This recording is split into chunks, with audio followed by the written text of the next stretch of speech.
welcome Dr. Deepa Rajesh, Vice President, Academics, Amit University, Chennai, to the iconic Women Excellence Award.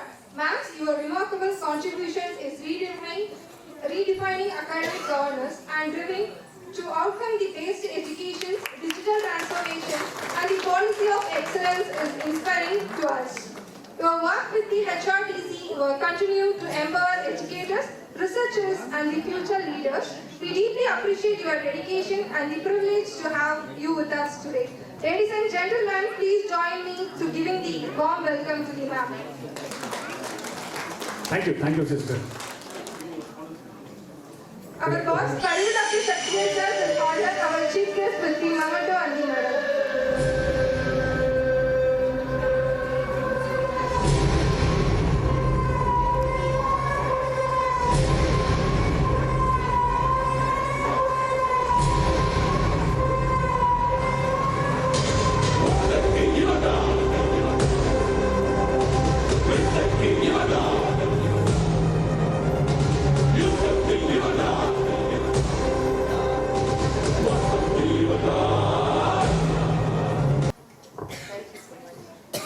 Very good evening to everyone. What would you like me to speak in English or Tamil?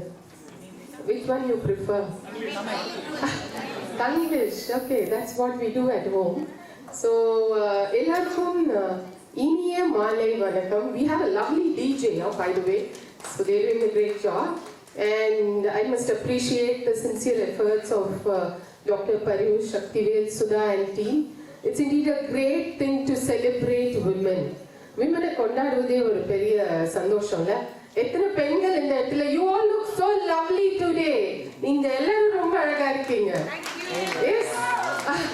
So அதான் இந்த இடமே நல்லா இருக்கு. வரும்போதே ஒரு gentle breeze accord கிட்ட ஒரு நல்ல வைப்ரேஷன்ஸ் ஒரு நல்ல அப்படி டிஜே இருக்கலாம் இதுனா ஒரு மியூசிக் போடணும் அப்படின்னு சொல்லும்போது அப்படி ஒரு இருந்தது ஒரு ஃபீல் இருந்தது இங்க வரும்போதே என்ன ஃபீல்னு யோசிக்கிறாரு அவரு. ஸோ பெண்களை பத்தி இப்போ சொல்லணும்னா நான் கூட ஒரு டக்குன்னு ஒரு மேடம் கதை சொன்னாங்க. சரி எனக்கு ரெண்டு குட்டி கதை ஞாபகம் வந்தது. ஒன்று வந்து யூஸ்வலா விளக்கேற்றுவோம். ஸோ விளக்கேற்றுறது நம்ம வீட்டில் ஒரு பழக்கம். ஸோ இருட்ட வெளிச்சமோ அதெல்லாம் இல்லை.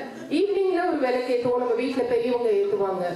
ஒரு இருட்டுல நம்ம விளக்கேற்றும் போது அது என்ன ஆகுது?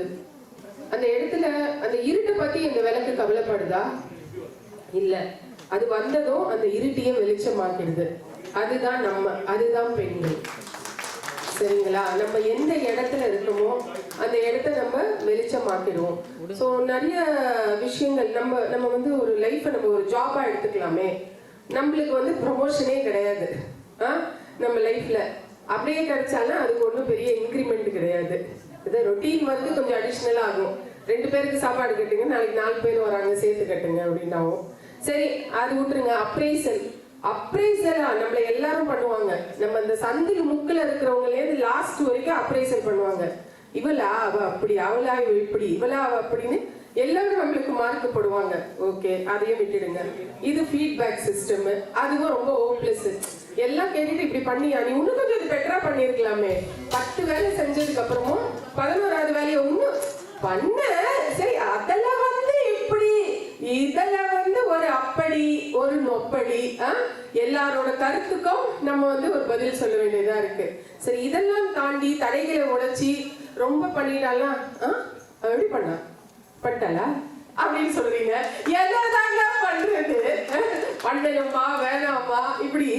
ஆனாலும் சில ஆண்கள் டாக்டர் பரிவு சக்திவேல் போன்று இருப்பவர்கள் நம்ம பின்னாடி இருக்கிறதுனால நம்ம முன்னாடி அப்படி சும்மா கெத்தா போறோம். எப்படிங்க கெத்தா போறோம். எங்க வீட்டுக்கார கேட்டாரு, எங்கம்மா போற? ரோஸ் கலர் புடவை இல்லைன்னு. அவார்டு இருக்குங்க. என்ன அவார்டு? உமன்ஸ் அவார்டு அப்படின்னு சொல்லிட்டு நான் அப்படி கெத்தா இன்னைக்கு வந்திருக்கேன். ஸோ அந்த மாதிரி ஒரு பெண்ணையும் ஒரு 5 விஷயம் நான் இன்னைக்கு உங்களுக்கு சொல்றேன். ஜஸ்ட் டேக் அவேவா நீங்க நினைச்சுக்க வேண்டாம். நான் ஷேர் பண்றது நீங்க உங்களுக்கு பிடிச்சா எடுத்துக்கலாம், பிடிக்கலன்னா மறந்துட்டு என் பேர் என்னன்னு கேட்டுட்டு போயிடலாம். ஃபோன் நம்பர்லாம் வாங்க வேணாம், சரியா? ஸோ ஃபர்ஸ்ட் ஒரு விஷயம் என்னன்னா, லைஃப்ல வந்து இந்த இடத்துல நம்மளுக்கு டேபிள் கொடுக்கணும்னு வெயிட் பண்ணாதீங்க. உங்க டேபிளை போட்டு சேரை போட்டு போய் உட்காருங்க நீங்க. சரிங்களா?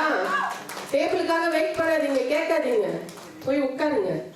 அதே மாதிரி ரெண்டாவது வந்து பேச வேண்டிய இடத்துல பேசாம இருக்காதீங்க. எத்தனையோ பெண்கள் அவங்க வாழ்க்கையில இந்த ஒரு விஷயத்த நான் இந்த இடத்துல பேசியிருக்கலாமோ, இதை நான் சொல்லி இருக்கலாமோ, என் தாயார்கிட்டயோ என்னுடைய தகப்பன் கிட்டயோ என்னுடைய சகோதரர் இடத்திலேயோ இல்ல நான் வேலை செய்யற அலுவலகத்திலேயோ என்னுடைய கருத்து முரண்பாடுகளை நான் தெரிவித்திருக்கலாமோ என்று நினைத்திருக்கிறார்கள். அதை சொல்லுங்க, நாங்க கேட்கிறோம். ஓகேங்களா? தப்பு கிடையாது. You have to put forth what is there in your mind.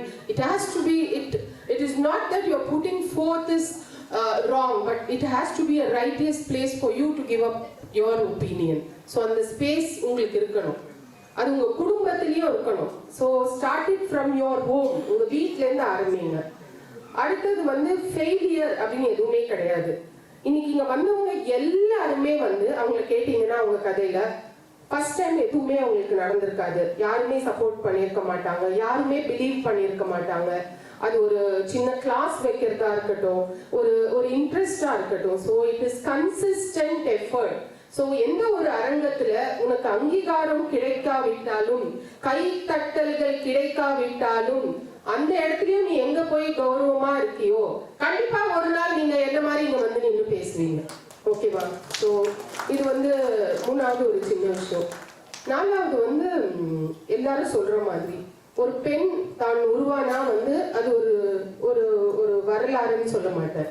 ஆனா ஒரு பெண் மற்ற பெண்களை சேர்த்து உருவாக்கினா அது வந்து ஒரு சகாப்தம், ஒரு கதையே உருவாகும், ஒரு புரட்சி உருவாகும். It will become a revolution. ஒரு மூவ்மெண்ட் ஆகும். ஸோ நீங்க மட்டும் உயராம அந்த பக்கத்துல அந்த இடத்துல இருக்க மற்ற பெண்களுக்கும் ஹெல்ப் பண்ணுங்க. நிறைய பேர் வந்து லைஃப்ல நிறைய ஐடியாஸ் வச்சிருக்காங்க. ஃபேமிலியை சப்போர்ட் பண்ணணும்னு, அவங்க ஹஸ்பண்டை சப்போர்ட் பண்ணணும், அவங்க பையனுக்கு ஒரு எக்ஸ்ட்ரா இன்கம் கொடுக்கணும், அவங்க ஃபேமிலிக்கு ஒரு ஐடியா கொடுக்கணும். நிறைய பேர் சின்ன நாட்களுடைய சின்ன வயசுல அவங்களோட கனவுகளை தொலைச்சிட்டு குடும்பத்துக்காக தியாகம் பண்ணிக்கிட்டு இருக்காங்க. எத்தனை பேர் நம்ம அம்மா கிட்ட போய் உனக்கு என்ன ஆசை, உனக்கு என்ன செய்யணும்னு நினைச்சிருக்கோம்னு கேட்டிருக்கோம். தோசை சுடு, சட்னி நல்லா இல்லை, குழம்பு காரமா, இதை தவிர வேற என்ன சொல்லியிருக்கோம். ஸோ அந்த ஸ்பேஸ் கொடுங்க, அவங்க கிட்ட பேசுங்க. அவங்க லேடிஸ் எப்படி தெரியுமாங்க, ஒண்ணுமே இல்லை, ரொம்ப சிம்பிள் ஹேண்டில் பண்றதுக்கு. நீங்க என்னமான்னு கேட்டீங்கன்னா போதும், அவங்க உங்களுக்கு ஒரு மெனுவே ரெடி பண்ணி இருந்தாங்கன்னு வைப்பாங்க. ஸோ அந்த லெண்டிங் இயர் கொடுங்க, அவங்களுக்காக டைம் கொடுங்க, அவங்களை அப்ரிஷியேட் பண்ணுங்க. எத்தனை பேர் வந்து அவங்க ஃபேமிலியில நல்லா ட்ரெஸ் பண்ணிட்டு வரும்போது அவங்க ஹஸ்பண்ட் மஞ்சள் கலராமா நீ கட்டி போன, பச்சை மாதிரி இருந்துச்சேன்னு நம்ம குமரி முத்து மாதிரி டெய்லி கேட்பாங்க. ஸோ பெண்களை ரசிங்க. நாங்க ரோஸ் கலர் புடவை கட்டினோமா, ரோஸ் உனக்கு ஏத்த மாதிரி இருக்குமா, பச்சை உனக்கான கலர்மா அப்படின்னு நீங்க ஒரு பெரிய மாதவன் மாதிரி நாங்க ஒண்ணு பச்சை நிறமே பச்சை நிறமே அப்படின்னு பாட வேண்டாம். ஃபீல் பண்ணுங்க, கொஞ்சம் எங்க பிரசன்ஸை ஃபீல் பண்ணுங்க.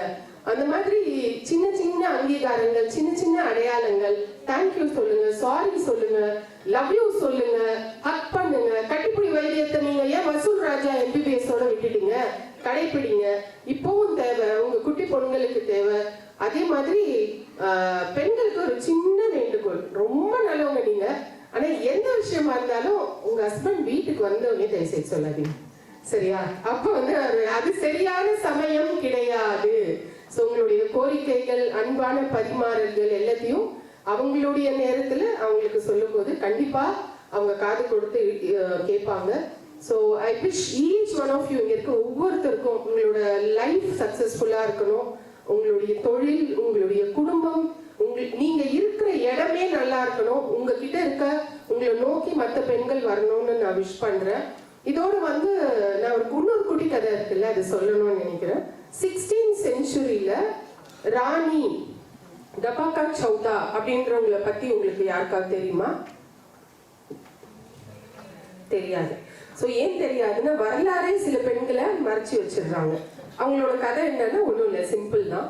கோஸ்டல் கர்நாடகால அந்த அம்மா ஒரு ராணியா இருந்தாங்க, ஒரு சிற்றரசி.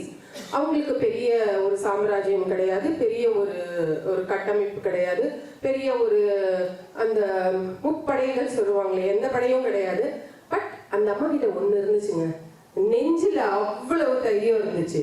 ஸோ அந்த காலகட்டத்தில் போர்ச்சுகீஸ் என்ன பண்ணாங்க, நம்ம டெரிட்டரி எடுத்துட்டாங்க. எடுத்துட்டாங்க. They took over our trade, tourism, our territory.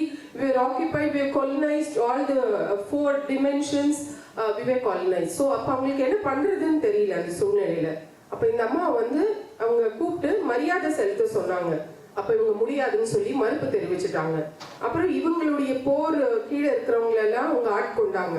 அதையும் இந்த அம்மா ரெசிஸ்ட் பண்ணாங்க. ஃபைனலாக இவங்க கிட்ட இருக்கிறவங்களே ஒருத்தவங்களை இவங்களை காட்டி கொடுத்து ஜெயிலுக்கும் போயிட்டாங்க. பட் ஜெயிலுக்குள்ள போனாலும் போராடுவதை அவள் நிறுத்தவில்லை. ஸோ ஒரு பெண் வந்து எந்த நேரத்திலையும் அவங்களுடைய தன்னம்பிக்கையோ சுயமரியாதையோ சுய கௌரவத்தையோ விட்டு கொடுக்காம ஒரு போராட்டம் செய்ய முடியும். ஸோ கடைசி வரைக்கும் அவங்க போராடி இன்னைக்கு வந்து அது வந்து ஒரு பிரெஞ்சு காலனியா இருந்தாலும் இப்போ வந்து நம்ம அது வந்து ஃப்ரீ ஆயிடுச்சு. ஸோ இது இந்த மாதிரி ஒரு நிறைய சரித்திரத்துல வரலாறுல பெண்கள் இருக்காங்க. they are not just known to the outside world. அப்புறம் இந்த 5th பாயிண்ட் உங்களுக்கு சொல்லணும் இல்லையா? ஸோ ரெடி, எப்பவுமே ரெடியா இருக்கணும். எல்லாம் லைஃப்ல நினைக்காதீங்க. ஒரு முடிவு எடுக்கணும்னா டைம் ரெடியா இருக்கணும், ஃபினான்ஷியல்ஸ் ரெடியா இருக்கணும், எனக்கு வந்து பண்ண வேண்டிய விஷயங்கள் இல்லை, அப்படி இருக்காது. நீங்க ரெடியா இருந்தா போதும். உங்களுக்குள்ள தன்னம்பிக்கை, உங்களுக்குள்ள தைரியம் இருந்ததுன்னா அது எந்த சிச்சுவேஷனா இருந்தாலும் பார்த்துக்கலாம். ஓகேங்களா? அப்படி இல்லைன்னா உங்களுக்கு என்ன கொடுத்தாலும் உங்களால் அதை செய்ய முடியாது. So do not wait for the perfect moment. Perfect மூமெண்ட்ன்றது நம்ம கிரியேட் பண்ணுறது தான். அது ஒரு ஃபேண்டசி வேர்ல்டு. நம்ம கதைகளில் பார்த்துருக்கலாம், படங்களில் கேட்டிருக்கலாம், கற்பனை உலகத்தில் வாழ்ந்திருக்கலாம். ஆனால் யதார்த்த வாழ்க்கைக்கு நீ சென்று உன்னுடைய கனவை நீ ஆட்கொள்ள வேண்டும்.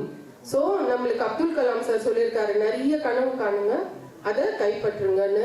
ஸோ இந்த நேரத்தில் எனக்கு இன்ஸ்பிரேஷன், எனக்கு ரொம்ப பிடிச்ச ஒரு லீடர் அப்படின்னா அவங்க வந்து மறைந்த doctor Jayalalithaa. So I really admire the courage. And இன்னைக்கும் வந்து அவங்க இல்லாமல் அவங்களோட லாஸ் ரொம்ப பேசப்படுது. ஸோ ஒரு பெண்ணா அவங்கள முன்னுதாரணமாக இருந்தாங்க. அதே மாதிரி எலன் கெல்லர், பிறவியிலேயே 2 கண்களும் கிடையாது, காதுகளும் கிடையாது. அவங்க PhD வரைக்கும் படிச்சாங்க. அவங்க புக் எழுதினாங்க, நிறைய போயம்ஸ் எழுதினாங்க, போய்ட்ரி எழுதினாங்க. ஸோ இவங்கெல்லாம் வந்து கேட்கும் பொழுது இந்த மாதிரி கூட சாத்தியமா அப்படின்னு தோணுது. ஸோ எதுக்குமே துவண்டு போனாதீங்க. பெண்களால நிறைய விஷயங்கள் செய்ய முடியும். அதனால தான் நம்மளை வந்து கடவுள் நிறைய கொடுக்குறாரு நம்மளுக்கு. ஸோ நிறைய உங்களால செய்ய முடியும்.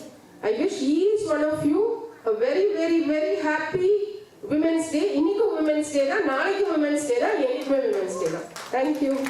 Our chief guest.